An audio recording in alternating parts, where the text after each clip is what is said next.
Export import trade में अगर हमें full container load factory stepping करके बाय सी अगर एक्सपोर्ट करना है तो उसका एक्सपोर्ट प्रोसेस फ्लो 11 स्टेप्स में कंप्लीट होता है। तो पहली स्टेप होती है commercial order management.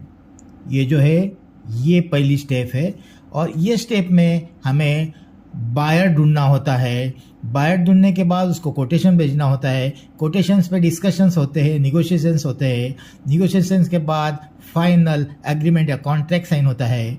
Contract sign होने के बाद एक्सपोर्ट ऑर्डर बायर रिलीज करता है और हम कंफर्म करते हैं। ये कंफर्म एक्सपोर्ट ऑर्डर हमें मिलने के बाद चालू होती है सेकंड स्टेप, जिसे हम प्रोडक्शन क्वालिटी कंट्रोल बोलते हैं, production planning and quality control. तो ये जो सेकंड स्टेप है, ये स्टेप में हमें क्या करना होता है? ये स्टेप में हमें अगर मैन्युफैक्चरर है या मर्चेंट एक्सपोर्टर है, उस बेसिस पे रॉ मटेरियल प्लानिंग करके फिनिश गुड का प्रोडक्शन उस डेट पे रेडी करना होता है, जिस डेट में हमें ट्रांजिट टाइम इंक्लूड करके हमारे जो गुड्स है वो कस्टमर्स के डेस्टिनेशन पोर्ट तक भेजने होते हैं। डिलीवरी टारगेट टाइम पे हमें भेजने होते हैं। उसके बाद थर्ड स्टेप आती है जिसे हम एक्सपोर्ट पैकिंग एंड पैलेटाइजेशन बोलते हैं। तो ये जो है ये थर्ड स्टेप है। ये थर्ड स्टेप में हमें जो गुड्स हमने रेडी किए उसके कार्टून के साथ में रिक्वायरमेंट जो भी होगी कस्टमर की, उस कार्टून में पैक करके उसे पैलेटाइज करना होता है, या फिर नॉन पैलेटाइज अगर ऑर्डर है तो उसी तरह कार्टूनाइज कार्गो हमें कंटेनर में लोड करना होता है। तो ये दो तरह के मोड होते हैं कि पैलेटाइज या नॉन पैलेटाइज। उस बेसिस पे कार्गो हमारा रेडी करने के बाद हम उसको कंटेनर में लोड करना होता है। तो ये थर्ड स्टेप होने के बाद फोर्थ स्टेप होती है container booking and logistic planning.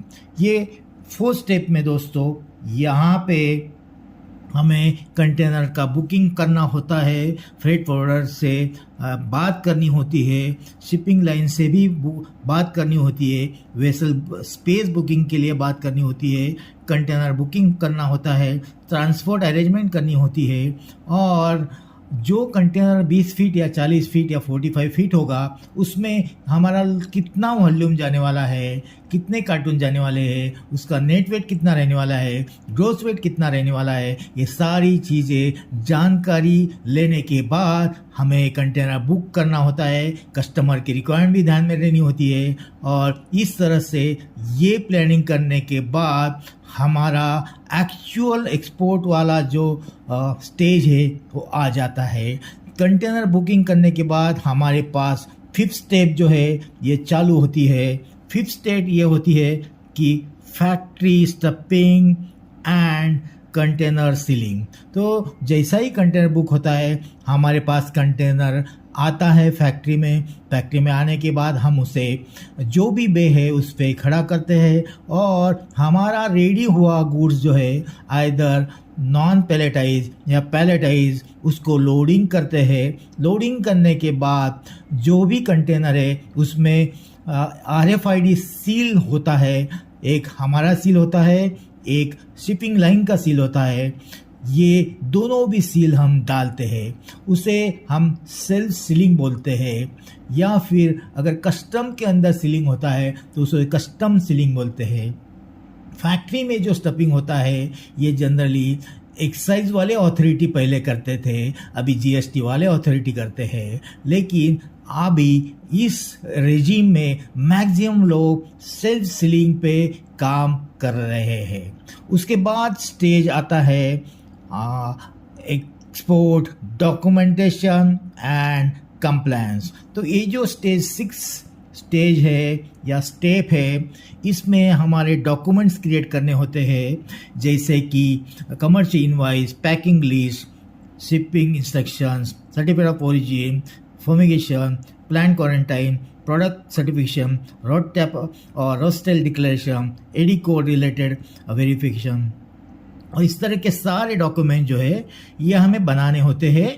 और ये डॉक्यूमेंट जो है CHA को स्कैन करके ईमेल करने होते हैं और उसके बाद ही CHA की जो फंक्शन है, एक्टिविटी है, ये चालू होती है। तो उसके बाद आता है ये 7 स्टेप।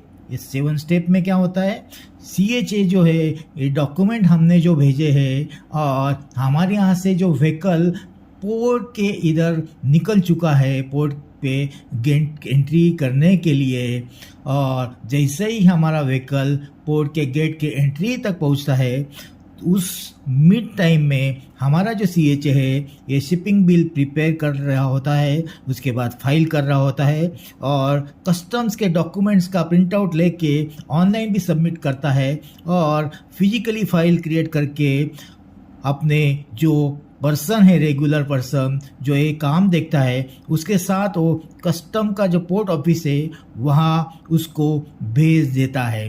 और ये पर्सन जो है CHA का, ये कस्टम पोर्ट के ऑफिस में जाके जो भी फॉर्मेलिटी है वो कंप्लीट करता है और पोर्ट का अपने गुड्स जो है कंटेनर का गेट इन करता है। तो ये 7वीं स्टेज के बाद ये आती है 8वीं स्टेज जो पोर्ट एंट्री और कस्टम प्रोसेसिंग कहा जाता है। इसमें पोर्ट एंट्री होने के बाद कस्टम का फंक्शन चालू होता है, कस्टम असेसमेंट चालू होता है, एग्जामिनेशन करते हैं गुड्स का। उसके बाद अगर कस्टम ऑफिसर अप्रेजर सेटिस्फाइड है तो हमारा जो कार्गो है, मतलब कंटेनर है, उसे लेट एक्सपोर्ट ऑर्डर LEO की ऑर्डर मिलती है। उसके बाद आती है 9 स्टेज। तो 9 स्टेप या 9 स्टेज, तो 8वीं स्टेज में हमारा कार्गो एक्सपोर्ट के लिए ओके हो चुका है, क्लियर हो चुका है और अभी हमारा जो कार्गो है, कंटेनर है, ये वेसल आने की राह देख रहा है। वेसल आने के बाद उसको लोडिंग करना है।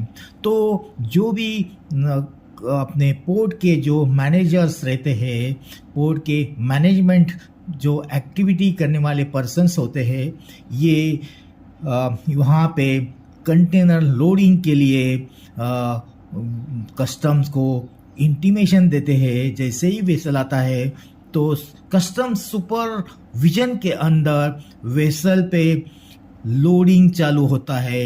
उसके पहले कुछ प्रोसेस होती है, जैसे कि जो वेसल आई हुई है उसको इनवर्ट कराना, एंट्री इनवर्ट कराना। एंट्री इनवर्ट करने के बाद वेसल बे पे लगती है। बे पे लगने के बाद हम फिर लोडिंग के लिए चालू कर देते हैं कंटेनर लोडिंग। कंटेनर लोडिंग के बाद जो वेसल ओनर है, शिपिंग लाइन है, वो EGM फाइल करता है। वेसल डिपार्चर का टाइम होता है।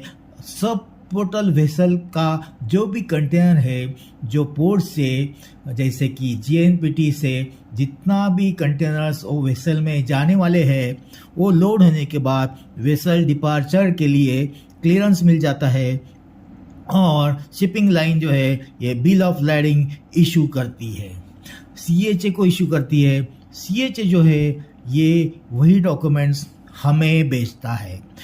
जैसे ही हमें ये सारे ओरिजिनल डॉक्यूमेंट्स मिल जाते हैं तो अगली प्रोसेस जो है ये चालू हो जाती है, 10वीं प्रोसेस। उसका नाम है post shipment and export closure. ये प्रोसेस में जो भी डॉक्यूमेंट हमें मिले हैं उसके बाद और एक सेट हम अपने एंड में तैयार करते हैं और बायर को भेजते हैं थ्रू बैंक या कोरियर। इंसेंटिव का फॉलोअप करते हैं, शिपमेंट ट्रैकिंग करते हैं और उसके बाद बहुत ही इम्पोर्टेंट स्टेज आती है, उसका नाम है export document submitted to AD bank. तो ये जो स्टेज है 11वीं, इसमें एक्सपोर्ट जो डॉक्यूमेंट हमें मिले हैं, जो हमें डॉक्यूमेंट मिले हैं एक्सचेंज कंट्रोल कॉपी के साथ, वो हमें commercial invoice, packing list, custom attested, ये सारे document, exchange control copy, bill of lading, certificate of origin, insurance certificate, इसके अलावा और कॉन्ट्रैक्ट की कॉपी, एग्रीमेंट की कॉपी, ये सारे डॉक्यूमेंट ऑथराइज डीलर्स को सबमिट करने होते हैं EPDMS सिस्टम के द्वारा और online as well as physical. उसके बाद बैंक जो है RBI को भेजती है। फेमा जो डिपार्टमेंट है, फेमा के एक्ट के अंदर हर एक ऑथराइज डीलर को एक कंपलसरी होता है कि ये सारे डॉक्यूमेंट्स वो आरबीआई को फेमा सेक्शन को रिपोर्ट करे और कंप्लायंस करे। तो दोस्तों इस तरह 11 स्टेप में ये टोटल जो प्रोसेस है export process flow full container load का फैक्ट्री स्टेपिंग वाला ये कंप्लीट होता है। और ये पूरा साइकिल होने के बाद फिर अगला ऑर्डर के लिए हमें इसी तरह का जो भी फ्लो है वो फॉलो करना होता है। और हर वक्त हर शिपमेंट के लिए इसी तरह हम जब बहुत सारे मल्टीपल शिपमेंट हैंडलिंग करते हैं और उसमें एक्सपर्टाइज होता है और ऐसे ही एक्सपर्टाइज हो जाते हैं तो हम सक्सेसफुल एक्सपोर्टर बनने के काबिल हो जाते हैं।